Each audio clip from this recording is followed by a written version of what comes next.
What's on, ladies and gentlemen? My name's Ross, I like games, and today it is time to look at another deck that went 6-0 to qualify for day 2 of the Eindhoven Vault Tour. Yesterday I showed you a deck with dis and lots of board wiping and cheeky damage and all of that. Today I am showing you Torch the Ponderously Immovable.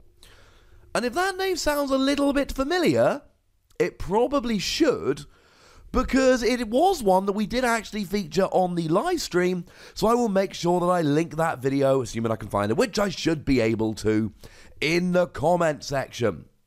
And look, the Shadows bit is probably going to start getting quite repetitive. I'm sorry. We are in a format with Keyforge where Shadows is really good, but this has a ridiculous setup for both dis and Untamed, which should make us rather happy. And us happy, our opponent really quite sad. So let's start off with the dis suite. Double Ember Imp. Ember Imp is one of my favourite cards in the entirety of Call of the Archons. It's redonk. Your opponent cannot play more than 2 cards each turn. Now, to be fair, they can use more cards, but they cannot play more than 2 cards per turn. It's kind of ridiculous. But it's a 2-power creature, it's kind of weak, your opponent's going to get it off the board. Oh no, they're not, if you've got 2 of them sitting there. But we also see Tentacus. Your opponent must play you 1 Ember in order to use an artifact. That's kind of cool. But we've got a rather ridiculous combination here of good luck forging a key. Double Shuffles. Now, Shuffles, not unlike Ember Imp, is an imp that has 2 power and doesn't have elusive, so it's going to be fairly easy to get off the board. But at the end of your turn, your opponent loses 1 Ember. And if you've got 2 Shuffles, at the end of your turn, your opponent loses 2 Ember. But we can then combine that with Double Mermook. Now again, it's a 3-power creature with no elusive, so it's still not a particularly bulky card. It's not one of these creatures that's going to stay around forever and ever and ever and ever and ever. It's going to be taken off the board quite quickly. But all of your opponent's keys cost 1 more Ember to forge. That's really good. And between Shuffles and Mermook, and look, obviously we've got all the Ember stealing in Shadows, we'll look at that in a second. But between Shuffles and Mermook, we've actually got a really, really good suite of cards to just stop your opponent being able to forge here. And that's huge. Now, bearing in mind, both the Shuffles are in dis. Both the Mermook are in Untamed. We're stopping our opponent forging and we're not even playing Shadows here. Now, as a side note, we do have a couple of other little cards that help here as well. Well, I say a couple. Really, we're talking about Pit Demon here. It's got an action that steals an Ember. Bearing in mind, I've not even mentioned the Shadows yet. This is pretty good. So, I like what we're seeing in dis, and there's a couple other cards we'll get there in a minute. But the Untamed suite in this deck is absolutely over the top nuts. We can have a look here, and we've actually got 1 copy of Full Moon, which is an action card, and when you play it for the remainder of the turn, you gain 1 Ember each time you play a creature. And 2 copies of Hunting Witch, again 2-power creature, no elusive, very weak. But each time you play another creature, you gain an Ember. So if you can have a really nuts Untamed turn here, you could potentially already have 2 Hunting Witch down, play a Full Moon, and then you gain 3 Ember, because these do stack, every time you play a creature. Which basically turns every creature into Virtuous Works. Except it's a creature, so you actually get to do stuff with it. It's not just gets you the free Ember. It's kind of like every creature being a dust pixie, but you actually get to do stuff with it, and you get free Ember rather than 2. Having 2 Hunting Witch in the same deck as a Full Moon is basically over the top silly good. But it actually gets better because you've got so much recovery here. And it all starts with 2 copies of Nepenthe Seed. Now, this is an artifact that has an Omni ability, meaning it can be used regardless of which house you've chosen as the active. And you get to sacrifice it and return a card from your discard pile to your hand.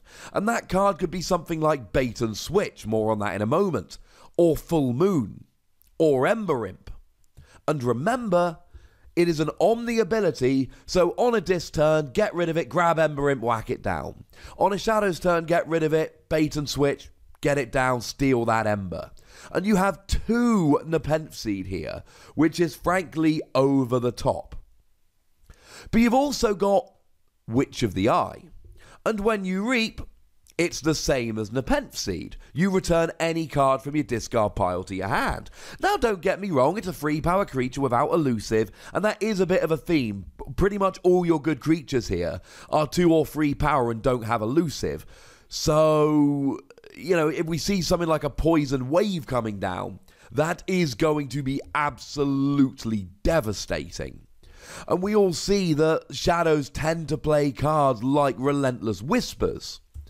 So, yes, cheeky damage will wreck your board, but let's imagine that's not going to happen. This has great recovery through Nepenthe Seed and Witch of the Eye. There's even a copy of Regrowth here. Gain an Ember bonus, and when you play it, you return a creature from your discard pile to your hand. And frankly, it's probably going to be Hunting Witch unless they're both down. Seriously, the Ember generation you can get with Full Moon and Hunting Witch, do not underestimate. So they're the cards that really stand out here. So we should probably have a quick look at Shadows and Stealing Ember. Obviously, we've got Bait and Switch. All of the top decks this weekend had Bait and Switch. You can be happy about that, you can be sad about that. But to be honest with you, ladies and gentlemen, there's not really a huge amount you can do about it. The top decks have Bait and Switch. Basically evens out the Ember, so you've either got the same amount as or one more than your opponent. We then see a copy of Relentless Whispers, as previously mentioned. Deal 2 damage to a creature if they're destroyed, steal an Ember. 2 copies of Seeker Needle, deal 1 damage to a creature if they're destroyed, gain an Ember. It's not stealing, it's gaining, but it's still pretty nice. 1 copy of Magda the Rat, when you play it, you steal 2 Ember, but when at least play, your opponent steals 2. A copy of Old Bruno that captures 3 Ember when played, and it doesn't keep them forever, but capturing is still pretty good. Your opponent can get it back, but only after taking out Old Bruno. 1 copy of Dodger that steals an Ember when it fights. 1 copy of Umbra that steals an Ember when it fights. And 1 copy of Urchin that steals an Ember when you play it. So, they're the main themes of the deck. Let's run through the last few cards. Dis has Arise. Now, I did tell you about all of that brilliant recovery in Untamed. Well, Arise might be even better. Choose a house, return each creature of that house from your discard pile to your hand, gain a chain. You don't get any actions or artifacts, but you get all your creatures of one particular house. Fear returns an enemy creature to its owner's hand. Nice if you want to get rid of a creature. Free Fates destroys the 3 most powerful creatures, and you probably ain't going to have many of them. Although Troubadour is a 7, cost more on that in a minute, or 7 power. So, you know what? This is largely going to be good. We do see 1 copy of Snudge, which says that when you fight or reap, you return an artifact or flank creature to its owner's hand. You can get rid of a creature, but it's also a bit of artifact hate, which can be very nice. 1 copy of the Terror. If your opponent has no Ember, you gain 2. And Troubadour, you lose 3 Ember to play it, but it's got Taunt, it's 7 power, and when it's destroyed, you gain 5 Ember, so it's probably worth it. In terms of Shadows, we've got Booby Trap, gain an Ember, and then deal 4 damage to a creature not on a flank, with 2 damage splash. Pawn Sacrifice gives you an Ember bonus, and when you sacrifice a friendly creature, you deal 3 damage to each of 2 creatures. As previously mentioned, this sees a lot of play, because Shadows decks are everywhere. This will be great against you, unfortunately. We see 1 copy of the Sting. You get an Ember bonus, it's an artifact, and you don't get your Forge a Key step, but whenever your opponent would get Forging a Key, they have to give you the Ember, rather than putting it in the common pool. Now, This is really good with one caveat. The action says sacrifice it, and you have got to be willing to sacrifice it. Because when your opponent gives you the Ember and you've then got enough to forge a key, you have got to go Shadows and forge a key.